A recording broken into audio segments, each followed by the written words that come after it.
2030 का भारत देख रहे हैं आप, और 2030 के भारत में हम लगातार नए चेहरों से बात करते आए हैं। मुद्दे हमारे वही तीन होते हैं: गरीबी, भूखमरी और शिक्षा। आज भी हम उन्हीं तीन मुद्दों पर बात करेंगे, लेकिन जो शख्स आज हमारे साथ मौजूद है वो थोड़े से अलग है। उनका ताल्लुक किसी राजनीतिक पार्टी से नहीं, बल्कि सीधे तौर पर जनता से है। उन पर ना पक्ष की जिम्मेदारी है और ना ही विपक्ष का दबाव। अगर दबाव है तो सीधे अल्लाह का, और अगर जिम्मेदारी है तो जनता की। तमाम बड़ी बड़ी पॉलिटिकल पार्टी के कैंडिडेट को पीछे छोड़कर उन्होंने लद्दाख की जनता का भरोसा जीता है। तो आज हम उनसे जनता की बात करेंगे, लद्दाख की जनता की बात करेंगे। हम बात करेंगे जनाब हाजी मोहम्मद हनीफा जी से। सर, सबसे पहले तो आपका बहुत बहुत स्वागत है कि आप हमारे साथ। थैंक यू, शुक्रिया शुक्रिया। जी सर। सर, लद्दाख की जनता ने आपको पूरा सपोर्ट दिया है। तमाम बड़ी बड़ी पार्टी से कैंडिडेट्स को पीछे छोड़ने के बाद चुनाव, और उसके बाद चुनाव जीतना एक बड़ा एग्जाम्पल है। वो भी करीब 65,000 वोटों से चुनाव जीतना, यानी साफ दर्शाता है कि लद्दाख की जनता पर आप पर लद्दाख की जनता को पूरा भरोसा है। तो आज हम आपसे जनता की ही बात करेंगे और उम्मीद करते हैं कि आप हमको वास्तविकता बताएंगे, सच्चाई बताएंगे, क्योंकि आपके ऊपर किसी प्रकार का दबाव नहीं है, ना आप किसी पार्टी से ताल्लुकात रखते हैं, आप निर्दलीय हैं, इंडिपेंडेंट है, लेकिन आपके साथ जनता है। तो शुरुआत करते हैं, और सबसे पहला सवाल तो सर मेरा गरीबी, भूखमरी, शिक्षा के मुद्दे पर हम आएंगे, लेकिन उससे पहले मैं आपसे ये जानना चाहती हूँ कि लद्दाख में राजनीति का परिदृश्य क्या है इस वक्त, लद्दाख का राजनीतिक माहौल कैसा है? क्योंकि चुनाव के कुछ समय पहले आपके द्वारा अपनी पूरी यूनिट के साथ इस्तीफा दे दिया गया, ठीक है, पार्टी से। उसके बाद कुछ समय पहले तक लद्दाख में प्रोटेस्ट भी चल रहा था, सोनम वांगचुक द्वारा हड़ताल की जा रही थी। तो लद्दाख का राजनीतिक माहौल किस तरह से है और क्या परिदृश्य है, ये जानना चाहते हैं आपसे।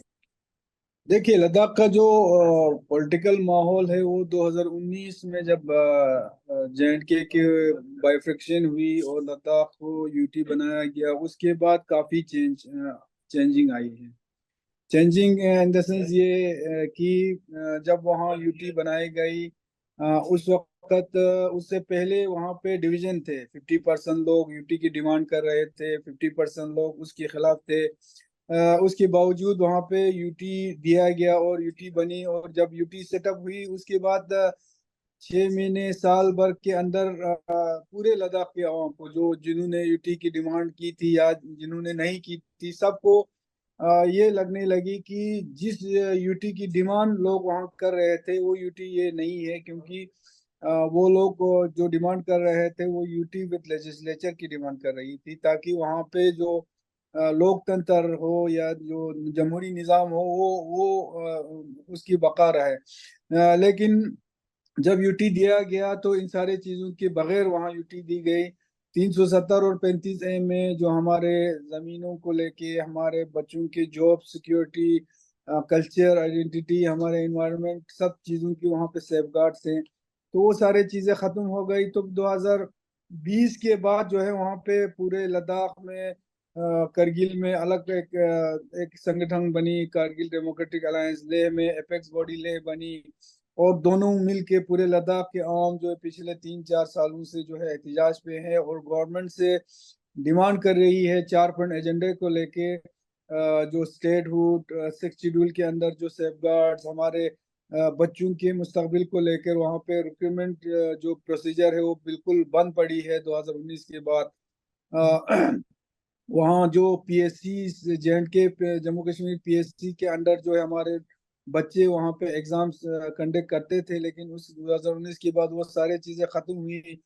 तो पीएससी की डिमांड, जॉब रिजर्वेशन और जॉब रिक्रूटमेंट का डिमांड कर रहे हैं। ये सारी चीज़ें लेके पिछले 3-4 सालों से वहाँ लोग जो है बड़े काफ़ी एहतिजाज थे। और ये इलेक्शन जो है प्योरली लद्दाख के इन्हीं मुद्दों पे और लद्दाख के डेवलपमेंट पे इस बार इलेक्शन हुआ है। मैं लोगों के सामने गई थी वहाँ पे, खुसूसन करगिल साइड में तमाम जो पार्टी है वहाँ पे, पॉलिटिकल पार्टी बीजेपी के अलावा जितने भी करगिल की में कांग्रेस की यूनिट है, नेशनल कॉन्फ्रेंस है, हमारे मजहबी तंजीमें हैं, सारे मिल के जो है वो मुझे आगे किया ताकि लद्दाख के मुद्दे को आगे कर सके। तो तो सर आप, यही आपने सर यहाँ रोकना चाहूंगी, एक चीज जानना चाहूंगी। आपने कहा कि इन मुद्दों पर आप चुनाव लड़े, ठीक है, और इन मुद्दों पर ही जनता ने आप पर भरोसा दिखाया और आप चुनाव जीते भी। तो अब आपकी किस तरह से रणनीति होगी या किस तरह से काम किया जाएगा कि ये जो समस्याएं आ रही है लद्दाख में, क्योंकि कहीं ना कहीं जैसे आपने एजुकेशन की बात की, जॉब रिक्रूटमेंट की बात की, एग्जाम्स की बात की, तो कहीं ना कहीं जिन मुद्दों पर हम बात करते हैं वो मुद्दे इनसे इंटरलिंक कर रहे हैं। अगर जॉब्स नहीं है तो कहीं ना कहीं भुखमरी गरीबी में इंटरलिंक होगा। अगर एग्जाम्स कंडक्ट नहीं हो पा रहे तो ये कहा जा सकता है ना कि एजुकेशन सिस्टम या फिर जो शिक्षा का पैमाना है वो बेहतर नहीं है वहां पर। तो अब इन समस्याओं का समाधान किस तरह से करेंगे आने वाले 5 सालों में? आपकी ऐसी क्या कोशिशें रहेगी, क्या रणनीति रहेगी, क्या करेंगे आप, ये जानना चाहते सबसे पहले तो मुझे मेरे मेरे ऊपर ये जिम्मेदारी है कि पिछले 1-2 साल में जो गवर्नमेंट ऑफ इंडिया के साथ इन सारे चीज़ों पे हमारे जो कमेटी बनी है, केडीए और एपेक्स बॉडी, इनका एक हाई पावर कमेटी बनी थी। उस कमेटी के साथ गवर्नमेंट के साथ मुज़ाकरात चल रही थी, लेकिन हैं? इलेक्शन से पहले कहीं ना कहीं ये जो मुज़ाकरात है वो बंद हो गई थी, वहां से आगे नहीं चल पाई है। सबसे पहले तो मैं यही हमारे प्राइम मिनिस्टर साहब, होम मिनिस्टर साहब से मिलने की भी कोशिश करूंगा और उनसे यही है कि जो जो जो एक बातचीत का सिलसिला है जो रुकी हुई है उसको शुरू करें, और जो 4 पॉइंट एजेंडा है उसको एजेंडे में शामिल करके सिंसियरली इस इन 4 पॉइंट एजेंडा पे जो है बातचीत शुरू करें। सबसे पहला तो जी। यही है।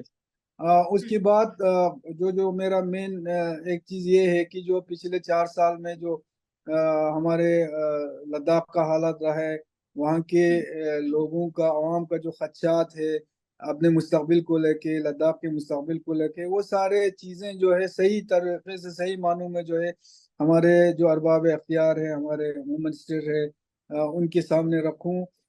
और उनसे यही ये है कि एक तो स्टेट, फुल फ्लेज स्टेटहुड की हमने डिमांड की है, क्योंकि हम चाहते हैं कि दुनिया का सबसे बड़ा लोकतंत्र देश के अंदर हम लोग को पिछले 50-60 सालों से एक जमहूरी निज़ाम में, जमहूरी माहौल में हम लोगों ने जिंदगी गुजारी है, और आज अचानक हमको वहां से निकाल के एक ब्यूरोक्रेसी के एक सेटअप में हमको डाला गया। तो उसमें अवामी सुनवाई नहीं होती है, अवामी ये नहीं होते। हम चाहते हैं कि लद्दाख में लद्दाख के लोग गवर्न करें, लद्दाख के लोग जो है लद्दाख के फ्यूचर के बारे में जो है वो डिसाइड करें, क्योंकि लद्दाख एक एक तो स्ट्रेटेजिकली बहुत ही एक सेंसिटिव जगह है। दूसरा टोपोग्राफिकली जो है हिमालयन रेंज में है, तो बहुत एक अलग इलाका है। वहाँ के जगहों के बारे में वहाँ के लद्दाखी ही जान सकते हैं, वहाँ के लद्दाख के लोग वहाँ के डेवलपमेंट के बारे में जान सकता है कि किस तरह के डेवलपमेंट जो है वो लद्दाख में होनी चाहिए। तो दूसरा जो है, हमको 370 और 35 के अंदर जो सेफगार्ड थे वो खत्म हो गए। तो हमने, चूंकि लद्दाख जो है ट्राइबल एरिया है, 95% वहाँ शेड्यूल ट्राइब के अंदर लोग है, तो हमने 6 शेड्यूल के अंदर हमें कॉन्स्टिट्यूशनल सेफगार्ड की हमने डिमांड की है, जो बहुत ही ज़रूरी है। हमको हमारे ज़मीनों की तहफ़्फ़ुज़ात की ज़रूरत है, क्योंकि लद्दाख एक तो एरिया वाइज काफ़ी बड़ा है लेकिन पॉपुलेशन वाइज कम है। तो अगर बाहर से लोग आके बसती है तो हमको ये खदशात है, खतरा है कि आने वाले सालों में लद्दाख तो रहेगा लेकिन लद्दाख ही वहाँ से खत्म हो जाएगा। हमारे कल्चर वहाँ 7 एथनिक ग्रुप है, वहाँ पे हर इलाके से दूसरे इलाके में आपको अलग कल्चर देखने को मिलेगा। तो इन सारे चीजों सर की हाँ, प्रोटेक्शन। आपने कल्चर की बात की तो कल्चर से ही मैं एक सवाल करना चाहती हूँ कि क्योंकि लद्दाख का जो कल्चर है वो थोड़ा सा तिब्बतियन कल्चर से इंटरलिंक भी करता है, यानी कि वहाँ का जो शिल्पकार है और लद्दाख का जो कल्चर है वो काफी अलग है। तो लद्दाख का अगर कल्चर, क्योंकि आप लोग स्टेटहुड की बात करें, यानी कहीं ना कहीं आपका स्टेटहुड, इंडिपेंडेंट स्टेटहुड की बात करने का सीधा सीधा मोटो एक ये भी है कि लद्दाख का जो कल्चर है, ओरिजिनल कल्चर, वो कल्चर बचा रहे। तो अगर हम लद्दाख के कल्चर की बात करें तो लद्दाख का कल्चर लद्दाख में गरीबी को कम करने में किस तरह से मदद कर सकता है, ये जानना चाहती हूँ। देखिए, गरीबी तो देश के सामने सबसे बड़ा चुनौती है। अगर इस देश को अगर ऊपर लेना है, इस देश को अगर आप बोलते हैं 2030 तक का जो हमारा ये है, अगर उस गोल को अगर अचीव करना है, हमको सबसे बड़ा चुनौती हमारे लिए गरीबी है। और गरीबी से जो जो हमारे गरीब तबके के लोग हैं, उनको गरीबी से बाहर निकालने के लिए हमारे अभी तक मुझे नहीं लगता है कि इतना ठोस पॉलिसीज हमारे पास है। और अगर हमारे पास ठोस पॉलिसीज होगा भी तो ग्राउंड लेवल पे अभी उसका कोई असर अभी दिखने को नहीं तो मिलता सर है। अब आप क्या लद्दाख कहेंगे? में लद्दाख में 2019 के बाद बेरोजगारी का जो जो परसेंटेज है वो बहुत तेजी से बढ़ी है। आज मेरे ख्याल से लद्दाख जो है बेरोजगारी की उसमें सेकंड नंबर पे है। वहाँ के नौजवान तबका बहुत परेशान है, क्योंकि उनको उनको जो खासकर जो लद्दाख में लिटरेसी रेट जो है वो बहुत बहुत अच्छा है वहाँ पे। चाहे आप गर्ल्स हो या आप बॉयज हो। आपको यहाँ से रोकना चाहूंगी। आप कह रहे हैं लद्दाख में लिटरेसी रेट बहुत अच्छा है, ठीक है, ये चीज मैं मानती हूँ कि लद्दाख में लिटरेसी रेट बहुत अच्छा होगा, लेकिन उसके बावजूद लद्दाख में अगर देखा जाए तो 75% ऐसे स्कूल्स है जो सिर्फ प्राइमरी एजुकेशन ही प्रोवाइड करते हैं। यानी कि अगर स्टूडेंट्स को हायर एजुकेशन लेना होता है तो फिर उन्हें लद्दाख से माइग्रेट वही करके बाहर वही जाना वही मैं कल फाइनेंस मिनिस्टर साहिबा से मैं मिली। उनको मैंने ये सारे चीजें बताई कि अब जो है लद्दाख में हायर एजुकेशन के जो जो जो इंस्टीट्यूशन है वो उनकी जरूरत क्यों है। वो जी मैंने डिटेल में, क्योंकि लद्दाख में जो जो जो जो जो आम वहाँ बसते हैं वो कुछ ज्यादा अमीर नहीं है, वो ज्यादा पैसे वाले नहीं है, वो मिडिल क्लास से भी नीचे लोअर मिडिल क्लास के लोग वहाँ बसते हैं। लेकिन अपने बच्चों को, अपने फ्यूचर को उनको उनको तालीम देने में वो लोग पीछे कभी नहीं बैठते। उनको वो अपने पेट से कुछ खाने पीने के जो ये है पेट काट के भी अपने उसमें कमी ला के भी अपने बच्चों को पढ़ाने के लिए भेजता है। तो एज वेल जो जब हम स्टेट में थे, कश्मीर, जम्मू और कश्मीर में हमारे ज्यादा बच्चे वहाँ पे पढ़ने के लिए, हायर एजुकेशन के लिए जाते थे, क्योंकि जम्मू और कश्मीर में हमको थोड़ा वहाँ पे अफोर्ड हम कर सकते हैं। लेकिन जब जम्मू कश्मीर से बाहर अगर हमको जाना पड़े तो उतना एफर्ट जो है वो हमारे वहाँ के लोग नहीं कर सकते। लेकिन जब यूटी बन गई और उसके बाद कश्मीर और जम्मू में भी जाके वहाँ एडमिशन लेना बहुत मुश्किल पड़ती है। लिहाजा हमारा कल फाइनेंस मिनिस्टर से हमें हमारी मुलाकात हुई। वहाँ पे हमारे कुछ डिग्री कॉलेज के मसले थे, वहाँ इंजीनियरिंग कॉलेज के अनाउंसमेंट हुई लेकिन अभी तक ये नहीं हुए, मेडिकल कॉलेज का अनाउंसमेंट हुई लेकिन अभी तक उस पर कोई ये नहीं हुआ है। लेकिन लिहाजा यही है कि हायर हायर एजुकेशन जो है वो अभी लद्दाख में बहुत ज़रूरी है, ताकि वहाँ के बच्चे अपने घर में बैठ के, वहाँ बैठ के जो है वो लोग हायर एजुकेशन ले सकें। बिल्कुल सर, हायर एजुकेशन बहुत जरूरी है, लेकिन सवाल ये बनता है ना कि वो हायर एजुकेशन लद्दाख में आएगा कैसे?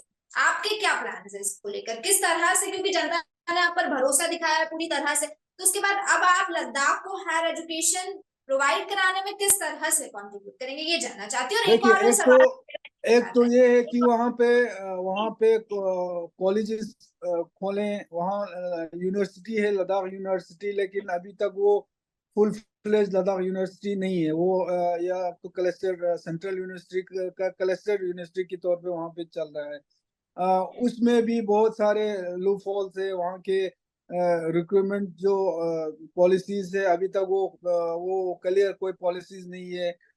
वहाँ के जो जो हमारे जो पढ़े लिखे नौजवान हैं, वो लोग चाहते हैं कि लद्दाख में, लद्दाख यूनिवर्सिटी में ऐसा पॉलिसीज आए जिसमें हमारे वहाँ के लोकल यूथ जो पढ़े लिखे नौजवान हैं, जो वहाँ के स्कॉलर्स है, उनको वहाँ पे मौका मिले। क्योंकि वेदर कंडीशन और टोपोग्राफी के लिहाज से बाहर से लोग आके वहाँ पे फिलहाल आज के डेट में जो वहाँ पे पढ़ाना काफी हद तक मुश्किल है। लेकिन वहाँ के जो पढ़े लिखे नौजवान है, बहुत सारे पढ़े अच्छे वहाँ पे स्कॉलर्स है, पीएचडी होल्डर्स है, वहाँ पे बहुत सारे ऐसे नौजवान हैं जो अपने अपने कौम को वो सर्विस देना चाहते हैं। और वो लोग बहुत अच्छी तरह वहाँ समझ के वहाँ के हिसाब से जो हो वहाँ पढ़ा सकते हैं। तो हम चाहते हैं कि वहाँ के लोगों को वहाँ पे यूनिवर्सिटी में नौकरी मिले और वहाँ पे फुल फ्लेज यूनिवर्सिटी बने। तो ये, और दूसरा वहाँ पे जो रिक्रूटमेंट जो खासकर जो गेजेटेड पोस्ट है और बाकी जो यूटी लेवल के जो रिक्रूटमेंट होती हैं वो अभी तक बंद है। वो सारे चीजें जल्दी हो, रिक्रूटमेंट सिस्टम प्रोसेस जो है वो जल्दी शुरू हो। तो ये तो हायर एजुकेशन की हमने बात कर ली, रिक्रूटमेंट्स की बात कर ली। अगर मैं बात करूं प्राइमरी लेवल एजुकेशन की, क्योंकि लद्दाख में बहुत सारे इलाके ऐसे हैं जो काफी दूर दराज में है, ठीक है, तो खास तौर पर ऐसे इलाकों में बच्चों को एक सही शिक्षा, एक क्वालिटी एजुकेशन पहुंचाने के लिए सरकार क्या करेगी? देखिए, प्राइमरी लेवल पे अगर मैं बात करूं, देश के अगर बहुत सारे ऐसे स्टेट्स या ऐसे गांव, ऐसे जगहों से अगर कंपेयर करें, लद्दाख में काफ़ी हद तक जो प्राइमरी लेवल का जो खासकर गवर्नमेंट स्कूल्स में पढ़ाई जो है अच्छी मिलती है वहाँ पे, क्योंकि वहाँ पे आज की डेट में जो है लोकल जो टीचर्स वगैरह है वहाँ पे प्राइमरी लेवल या मिडिल स्कूल के लेवल तक जो है वो पढ़ाते हैं। वहाँ पे टीचर्स, अच्छे टीचर्स वहाँ पे हैं। हाँ, बहुत सारे अभी उसमें रिक्रूटमेंट की अभी ज़रूरत है, क्योंकि अभी पोस्ट बहुत सारे खाली हैं। उनको जल्दी से जल्दी पूर्ण करके जो है स्कूलों पे जिस सब्जेक्ट की टीचर्स की ज़रूरत है उनको लगाने की ज़रूरत है। अदरवाइज काफ़ी हद तक जो है क्योंकि हमारे वहाँ क्या होती है, गांव में जो आपके स्कूल वगैरह है इस तरह के, वो कम्युनिटी बेस पे भी उनकी मॉनिटरिंग होती है। कम्युनिटी जो है वो उस अभी अभी पिछले कुछ सालों में जो है वो लोगों में ये जागरूकता आई है कि हमको जो गवर्नमेंट स्कूल है उनको एम्पावर करनी है, उनको उस लेवल पे लानी है कि जहाँ पे प्राइवेट स्कूल वहाँ पे होती है, क्योंकि ज्यादा प्राइवेट स्कूल में हमारे बच्चों को वो पेरेंट्स जो है अफोर्ड नहीं करते हैं। लेकिन गवर्नमेंट स्कूल्स को जो है एक उस लेवल पे लाने की वहाँ पे कोशिशें गवर्नमेंट की तरफ से भी हो रही है। और वहाँ पे कम्युनिटी बेस पे जो है, अपने गाँव में जो स्कूल होते हैं वहाँ पे कमेटी वगैरह बैठ के वो लोग देखते हैं। तो कमी है तो थोड़ी यही है कि कुछ जगहों पे इंफ्रास्ट्रक्चर की कमी है, और जो जो जो खाली जो पोस्ट पड़े हैं टीचर्स के भरने हैं, उनको जल्दी से अगर भरे तो गवर्नमेंट स्कूल जो है वो काफी हद तक आगे आ सकते हैं। सर आपने बोला कम्युनिटी बेस्ड मॉनिटरिंग भी होती है, क्योंकि लद्दाख में हमेशा से ही वहाँ के कल्चर को लेकर काफी ज्यादा हाइप बनी रही है। लोगों का काफी ज्यादा कहना है कि लद्दाख का जो कल्चर है वो प्रिजर्व रहना चाहिए। तो लद्दाख में शिक्षा में वहाँ के स्थानीय संस्कृति और कल्चर को किस तरह से मतलब बढ़ावा दिया जा रहा है, किस तरह से उसमें इंडल्ज किया जा रहा है शिक्षा? देखिए ये स्कूल लेवल पे वहाँ पे काफ़ी हमारे कल्चरल प्रोग्राम वगैरह वहाँ पे होती है। कल्चर लद्दाख में सिर्फ टिबेटन कल्चर नहीं है, बहुत सारे ट्राइब है वहाँ पे। आपको ये पुर्गी, ये दर्दी, ये बल्ती, बहुत सारे वहाँ पे कल्चर ये है कि आपको लद्दाख में एक इलाके से निकल के अगर आप दूसरे इलाके में पहुंचे, वहाँ आपको डिफरेंट कल्चर, डिफरेंट लैंग्वेज, वहाँ पे रहन सहन अलग, हर चीज अलग मिलेंगी। तो बहुत जरूरी है कि जो कल्चर है उसके उसकी उनकी प्रोटेक्शन वहाँ पे हो।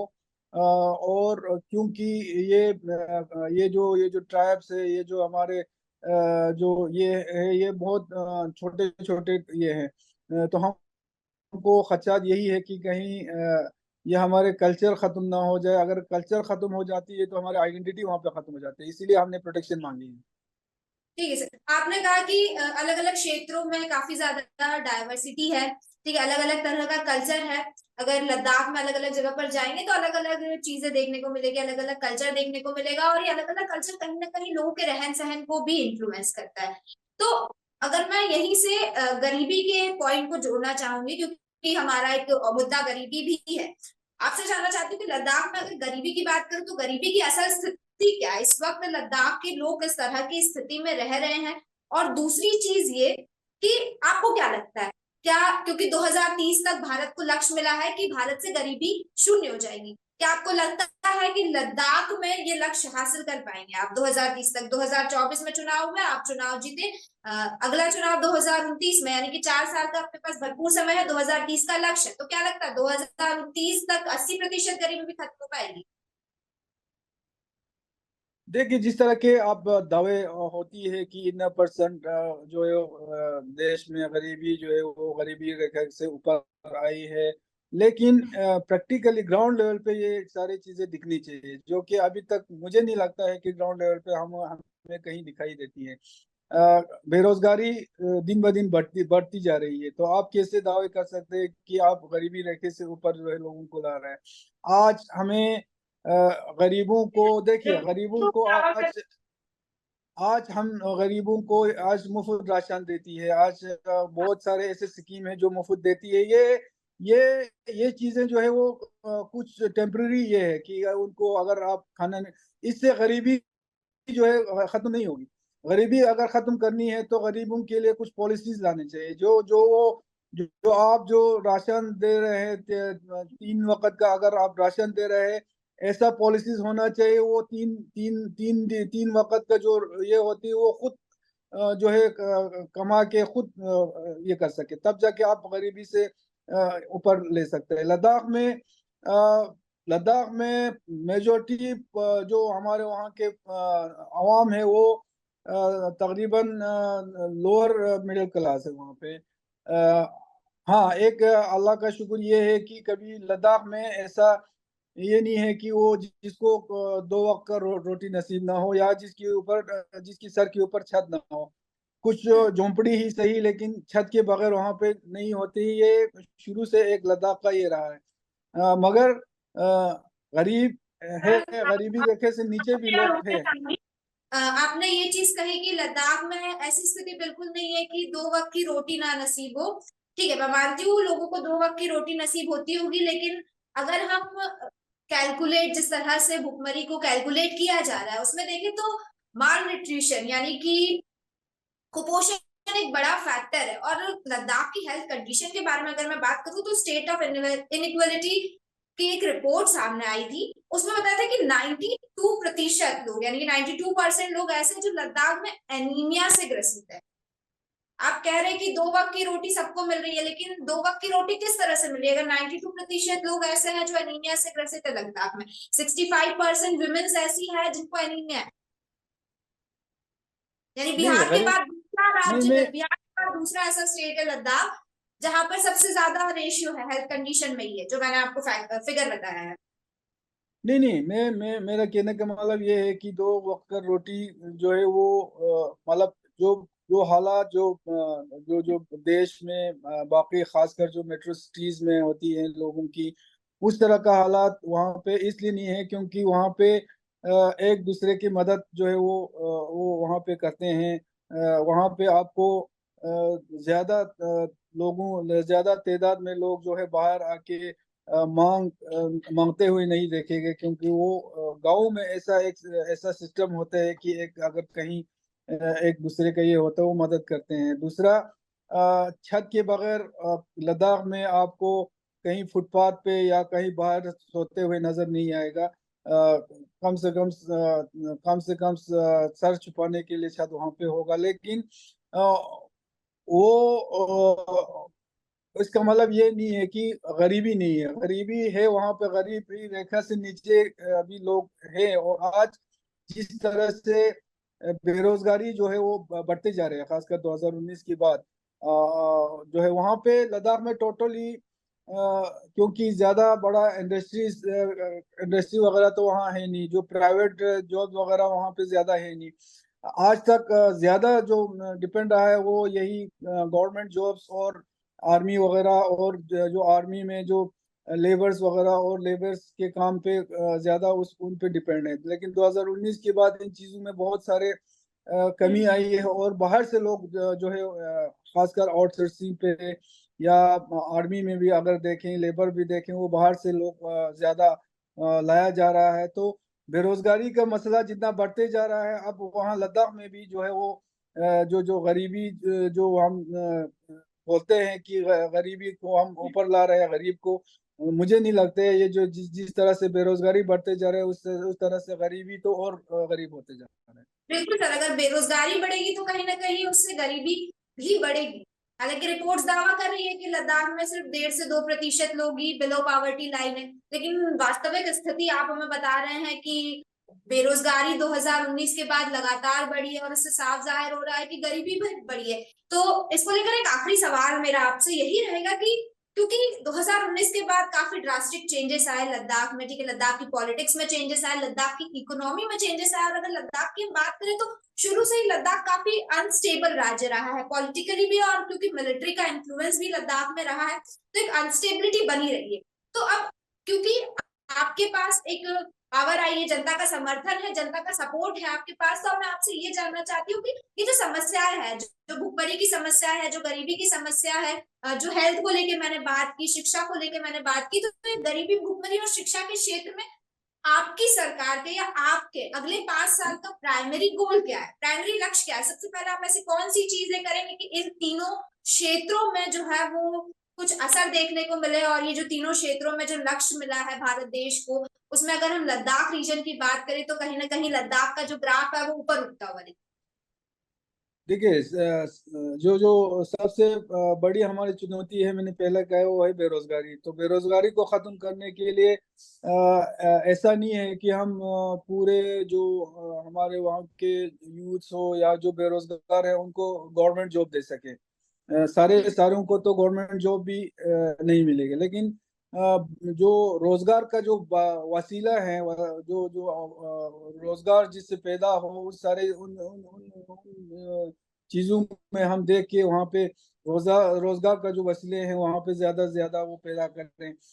बहुत बड़े इंडस्ट्रीज तो वहाँ पे है प्राइवेट जॉब्स का। तो क्या आप इंडस्ट्रीज के आने के समर्थन में है? हालांकि आपने पहले ऐसा इशारा किया था कि इंडस्ट्रीज क्योंकि प्राइवेटाइजेशन नहीं होना चाहिए, आपने एक और चीज बोली थी कि जो मुफ्त में राशन दिया जा रहा है वो भी नहीं दिया जाना चाहिए। तो फिर अब आप क्या इस चीज के समर्थन में है कि लद्दाख में और इंडस्ट्रीज नहीं, लाई नहीं जाना देना चाहिए, नहीं देना चाहिए, नहीं मुफ्त में राशन देना चाहिए, मगर वो टेम्परेरी ये है। तो उसके साथ साथ ऐसे पॉलिसीज लाना चाहिए कि कल वो जो राशन दे रहे हैं वो राशन वो फैमिली खुद खुद कमा के खुद खा सके, और ये जो मुफ्त का ये दे रहे हैं ये आहिस्ता आहिस्ता इसको बंद हो जाए, तभी तो हम गरीबी रेखा से ऊपर ला पाएंगे। आप दावे करते हैं हमने इतने गरीबी रेखा से ऊपर आए हैं, और यहाँ से आप मुफ्त राशन तो ले रहे हैं लोग। जरूरत पड़ रही है, मुफ्त राशन की जरूरत पड़ रही है, इसलिए पड़ रही है क्योंकि उनको 3 वक्त का रोटी नहीं मिलती है। तो मेरा कहना का मतलब ये है। बाकी यही है कि जो इंडस्ट्रीज इंडस्ट्रीज लद्दाख आप ये में सर आप ये इंडस्ट्रीज कहना चाह रहे हैं कि सरकार मुफ्त राशन दे के लोगों को और कमजोर बना रही है? नहीं, मुफ्त का राशन की जरूरत आज देश के गरीबों को बहुत जरूरत है, लेकिन वो है टेम्परेरी अरेंजमेंट। मैं मेरा कहने का मतलब ये है कि गवर्नमेंट को ऐसी पॉलिसीज लाना चाहिए, और पॉलिसीज ग्राउंड लेवल पे वहां पे दिखना चाहिए, जहाँ पे ये जो आप मुफ्त राशन दे रहे हैं गरीबों को, वो लोग खुद जो अपना राशन है खुद कमा के खा सके। ऐसे पॉलिसी जो है वो आनी चाहिए, तब जाके जो है गरीब गरीब जो है ऊपर आएगा, गरीबी रेखा से ऊपर आएगा। लेकिन आज का जो स्थिति है, आज का जो स्थिति है वो ये है कि हमारे देश में ऐसे गरीब है जिनको 2 वक्त की रोटी नसीब नहीं है, इसीलिए तो गवर्नमेंट मुफ्त राशन दे रहे हैं, और आज उनको जरूरत है। मगर मैं बोलता हूँ, अगर आप उन गरीबों को ऊपर लाना अगर आपका चाहते हैं, तो उनको उनको इतना ये होना चाहिए कि वो अपना जो रोटी रोजी जो है खुद कमा के खुद खा सके, तब जाके तो आपका गरीबी जो है वो खत्म हो जाएगा। और दूसरा, लद्दाख में जो आप इंडस्ट्रियल की बात कर रहे हैं, हम चाहते हैं वहां पे अगर इंडस्ट्रियल भी आए तो वहां के लद्दाख के जो जो जो वहाँ के लोग हैं, वहाँ के जो जो लीडरशिप है, वहाँ पे जो काउंसिल है, या वहाँ पे ऐसा एक स्टेट की हम मांग इसलिए कर रहे हैं ताकि लद्दाख वाला खुद वहाँ के एनवायरनमेंट के हिसाब से, वहाँ के टोपोग्राफी के हिसाब से कौन सा इंडस्ट्रीज की हद तक कितना बड़ा होना चाहिए, ये सारे चीजें खुद लद्दाख के लोग डिसाइड करें, ताकि वहाँ के इन्वायरमेंट भी बचा रहे, और वहाँ पे इंडस्ट्रियल आए तो वहाँ के लोगों को रोजगार भी मिले। ये सारे चीजें, आखिरी इसके अलावा आखिरी भी वहाँ के। सर, आपको रोकना चाहूंगी क्योंकि समय कम है हमारे पास। आपसे बहुत कम शब्दों में और एक सीधा जवाब मैं आपसे चाहती हूँ कि आपकी पॉलिसीज क्या, अगले 5 साल का आपका प्लान क्या है लद्दाख में सारी स्थिति, सारी चीजें बेहतर करने के? सीधा जवाब चाहती हूँ आपसे। सबसे पहले तो हमारे नौजवानों का जो मसला है, बेरोजगारी जो बढ़ती जा रही है, उसको किस तरह कम करें और रोजगार का वसीले हम वहाँ कैसे पैदा करें और किस तरह करें, उस पर हमने काम करनी है। हमारे एजुकेशन लाइन में खुसूसन जब जैसे पहले आपने कहा हायर एजुकेशन के उस पर हमने काम करनी है। हेल्थ सेक्टर में चूंकि जम्मू कश्मीर से जब हम अलग हुए हैं तो आज की डेट में सिर्फ वहाँ पे 2 डिस्ट्रिक्ट हॉस्पिटल है, एक लेह में एक करगिल में। तो वहाँ पे कोई उससे आगे जो है वो मल्टी स्पेशलिस्ट या कोई वहाँ पे मेडिकल कॉलेजेस की खोलने की जरूरत है। उस पे काफी हद तक काम काम चल करना रहा है। है, काम क्या किया जाएगा मैं ये जानना चाह रही हूँ। आपने बोला एजुकेशन पे काम करना है, पॉवर्टी पे काम करना है, हॉस्पिटल्स को लेके काम करना है, लेकिन क्या काम किया जाएगा? सवाल मेरा ये है।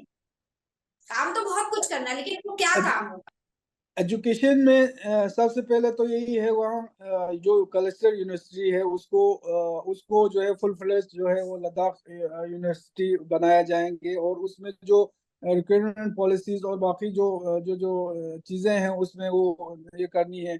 हमारे कुछ कॉलेजेस की वहाँ पे ऑलरेडी डिमांड भी है और कुछ कॉलेजेस वहाँ खोला गया है। उस पे तेजी से काम करके वहाँ पे कॉलेज वगैरह का ये करना है। और खुसूसन जो स्कूल से प्राइमरी मिडिल स्कूल, इन स्कूलों को जो है हमने लद्दाख में ऐसा पॉलिसीज हमने ये लेना है। वो स्कूल जो है वो कम उसका उसका जो ये प्राइवेट स्कूल के लेवल पे उसको लाया जाए, क्योंकि टोपोग्राफिकली वहाँ पे जो गांव है बहुत फार फ्लंग एरियाज में वहाँ पे गांव बसते हैं। तो प्राइवेट स्कूल जो है वो गांव में इतने पैमाने पे वहाँ प्राइवेट स्कूल नहीं होती है। प्राइवेट स्कूल अगर होगा भी तो वो डिस्ट्रिक्ट हेडक्वार्टर्स पे होती है जहाँ चलो पे हमारे मैं बच्चों को। सर, अभी आप कह रहे हैं कि प्राइवेट जी स्कूल्स जी। लाने की कोशिश की जाए। कुछ समय पहले आपने कहा था कि लद्दाख में जो कुछ गांव है या जो कुछ एरियाज है वहां पर गवर्नमेंट स्कूल्स ही इतने अच्छे हैं, वहां पर ही काफी अच्छी शिक्षा दी जाती है। तो आपको नहीं लगता कि प्राइवेट स्कूल्स को बढ़ाने की बजाय गवर्नमेंट स्कूल्स को ही और बेहतर बनाया जाना चाहिए? वही वही मैं आपको बोल रहा हूँ ना, यही हमारी कोशिश रहेगी। जो गवर्नमेंट स्कूल्स है उनको उनका लेवल जो है वो उनको बढ़ाया जाए ताकि वो उस लेवल पे आए जहाँ पे एक प्राइवेट स्कूल में ये मिलता है। और उस लाइन में वहाँ पे हमारे दोनों लेह में करगिल में जो काउंसिल है और जो गांव लेवल पे जो कमेटी है वो पिछले कई सालों से इन पे काम कर रही हैं। और काफी हद तक जो है वहाँ के गवर्नमेंट स्कूल्स जो है वहाँ पे अच्छे टीचर्स भी है, लोकल वहाँ के टीचर्स है। हाँ, टीचरों की कमी है, उनको पूर्ण करना, उन जो खाली जो पोस्ट पड़े हैं उनको पूर्ण करके वहाँ पे टीचर्स का ज्यादा से ज्यादा इंतजाम करना है। ये क्या काम करेंगे आप, ये जानना चाहते हैं? जी। गरीबी और भुखमरी के क्षेत्र में क्या काम करेंगे आप?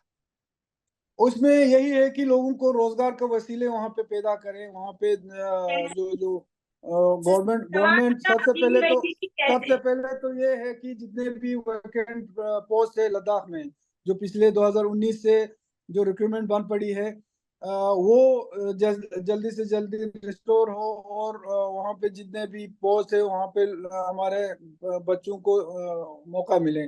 उसके अलावा हम चाहते हैं, हम पिछले कुछ दिनों पहले हम हमारे डिफेंस मिनिस्ट्री से भी हम मिले थे। तो आर्मी में भी जो हमारे बच्चे हैं उनको उनको उनको मौका मिले। खासकर एक तो वहाँ पे जो जितने भी आर्मी में जो रिक्रूटमेंट होती है उनमें लोकल लोगों को वहाँ पे मौका मिले। वहाँ पे लेबर्स और खासकर जो हमारे बेकन वगैरह में लेबर्स लगती है वहाँ पे हमारे लोकल्स लोगों को मौका मिले। और इसके अलावा जो जो रोजगार का जो स्मॉल स्केल इंडस्ट्रीज में हमने वहाँ पे काम करनी है, रोजगार के वसीले और देखना है कि वो क्या क्या वहाँ पे हम पैदा कर सकते हैं। तो इन सारे चीजें हैं इसके। जी सर। जी सर, बिल्कुल आपने सही कहा कि कहीं ना कहीं रोजगार बढ़ेगा तो गरीबी दर में अपने आप गिरावट आएगी। शिक्षा के क्षेत्र में बहुत कुछ बेहतर करने की जरूरत है, और जो गवर्नमेंट स्कूल वाली आपने बात कही, वो बात काफी ज्यादा प्रभावित करती है, क्योंकि आज भी देश के कई ऐसे राज्य हैं, कई ऐसे इलाके हैं जहां पर गवर्नमेंट स्कूल में उस स्तर की शिक्षा नहीं मिल रही है जिस स्तर की शिक्षा मिलनी चाहिए। तो आप सर, आपका बहुत बहुत स्पोर्ट्स में हम लोग ज्यादा ध्यान दे रहे हैं, क्योंकि लद्दाख के बच्चे बहुत टैलेंटेड है और उनको स्पोर्ट्स में हमको अपॉर्चुनिटीज काफी नजर आ रही है, तो स्पोर्ट्स पे हमने काफी हद तक ध्यान दे रही है। जी बिल्कुल बिल्कुल। जिस तरह से हमने लद्दाख की बात की, कई सारी बातें सामने निकल कर आई है, और एक बड़ी बात यह सामने निकल कर आई है, मोहम्मद हनीफा जी ने ये कहा कि अगर सरकार मुफ्त राशन देगी तो कहीं ना कहीं सिर्फ मुफ्त राशन देने से गरीबी को खत्म नहीं किया जा सकता, बल्कि ऐसी पॉलिसीज लानी होगी जिससे गरीबी खत्म हो, जिससे आत्मनिर्भर बनाया जाए जनता को, या जिससे जनता को दो वक्त की रोटी खुद कमाए, ना कि मुफ्त में पाए। ये एक बड़ा ही इंडिकेशन है, एक बड़ा इशारा है, और एक बड़ी बात कह डाली उन्होंने। हालांकि अब देखना ये होगा कि किस तरह से 2030 का ये जो लक्ष्य है वो हासिल किया जाता है, और ऐसे अलग अलग क्षेत्रों के लोगों से हम बात करेंगे और वहां की स्थिति जानेंगे, और आपको भी बताएंगे कि आखिर 2030 के लक्ष्य को लेकर, 2030 के भारत को लेकर ये तमाम लोगों के क्या विचार है। तब तक के लिए नमस्कार।